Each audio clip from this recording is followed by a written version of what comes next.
세계 최대 빈곤국은 거의 아프리카와 아시아에 있습니다. 이러한 나라는 대부분은 내전과 정치적 불안에 시달렸습니다. 빈곤은 인류 문명만큼이나 오래되었는데 오늘날도 마찬가지입니다. 1. 독재와 내전. 세계 최빈국의 대부분은 정부의 행정력이 약하며 독재가 만연했습니다.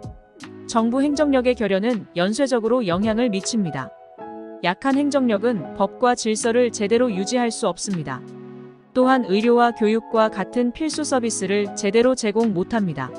실제로 가난한 나라의 사람들은 예방 가능한 질병에도 의료 서비스를 받지 못하고 교육도 받을 수 없어 취업도 거의 하지 못합니다. 세계 최빈국들은 잔인한 독재, 내전과 정치적 불안에 직면해 있습니다. 콩고 민주공화국은 1960년 독립을 했지만 동시에 내전이 시작되었습니다. 반란으로 1997년 독재 집권 모부투 시시세코가 해임될 때까지 독재 통치를 당했습니다. 그러나 안타깝게도 반군 지도자 로랑 카빌라가 권력을 잡았고 그의 아들 조셉이 뒤를 이었습니다. 현 대통령 펠릭스 치세케디는 의심스러운 부정선거로 취임하자 동시에 인종 갈등으로 더 많은 반란을 일으켰습니다. 이와 같이 세계 최대 빈곤 10개국 모두는 내전을 겪었습니다. 콩고 민주공화국과 마찬가지로 다른 빈민국도 독재 통치에 의해 불행을 겪었습니다.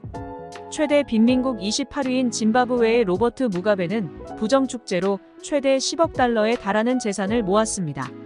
재미있는 것은 이러한 빈곤 국가는 자원이 풍부하기 때문에 부유한 국가가 될 가능성이 있습니다. 콩고 민주공화국은 광물 자원이 풍부하고 수력 발전 생산 능력의 일파를 보유하고 있습니다. 부룬디는 니켈과 금을 포함한 광대한 광물 매장지이기도 합니다. 유럽 식민지. 빈민국의 거의 모든 나라는 유럽 식민지로 통치를 받았으며 그의 부정적인 영향이 오늘날까지 이어지고 있습니다. 영토는 원주민의 상황을 고려하지 않는 상태에서 유럽에 의해 국경이 나누어지게 되었습니다. 그 결과 같은 영토의 다른 민족, 종교, 언어들이 갑자기 같이 살도록 강요되어 갈등을 초래하고 궁극적으로 통제할 수 없는 상태가 되었습니다. 수단은 수단 공화국과 남수단 공화국으로 나뉘어 있으며 남수단은 세계에서 7번째로 가난한 국가입니다. 분열은 주로 북부 아랍 무슬림과 남부 기독교의 내전에서 일어났습니다. 오래전 영국은 지역의 인종, 종교적 차이를 고려하지 않고 수단의 국경을 나누었습니다. 수십 년 후 수단이 독립한 후 카르툼에 기반을 둔 아랍 무슬림 정부는 남부 기독교인들에게 이슬람을 강요하려 했고 그 후 반란이 20년 이상 지속되었었습니다. 전쟁은 마침내 하르툼 정부가 국민 투표를 앞두고 남부가 탈퇴하는 것을 허용하기로 합의하여 끝났습니다. 2011년 남수단 공화국은 독립을 선언했습니다.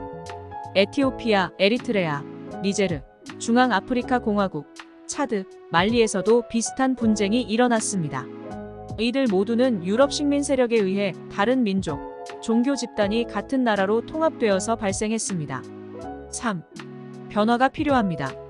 세계 최대 빈민국의 대부분은 권력에 굶주린 독재자들의 통제하에 남아있거나 폭력적인 분쟁을 내전으로 겪고 있습니다. 독재자는 국민이 얼마나 가난한가에 대해서 전혀 신경 쓰지 않습니다. 이러한 통치는 그 나라에 사는 사람들의 잘못이 아닙니다. 유럽 식민 세력이 만들어 놓은 국경으로 인해 국가를 형성하고 유지하는 것을 어렵게 만들어 놓았습니다. 그러나 이러한 국가는 대부분이 신생국가여서 시간과 올바른 지도력이 있으면 효과적이고 안정적인 정부를 만들어 유럽 식민주의의 유산을 넘어서는 방법을 배울 수 있을 것입니다. 세계에서 가장 가난한 나라 1. 부룬디 782 2. 중앙아프리카 공화국 984 3. 콩고 민주공화국 143 4. 말라위 143 5. 니제르 269 6. 모잠비크 333 7. 남수단 495 8. 라이베리아 533 9. 에리트레아 625 10. 차드 645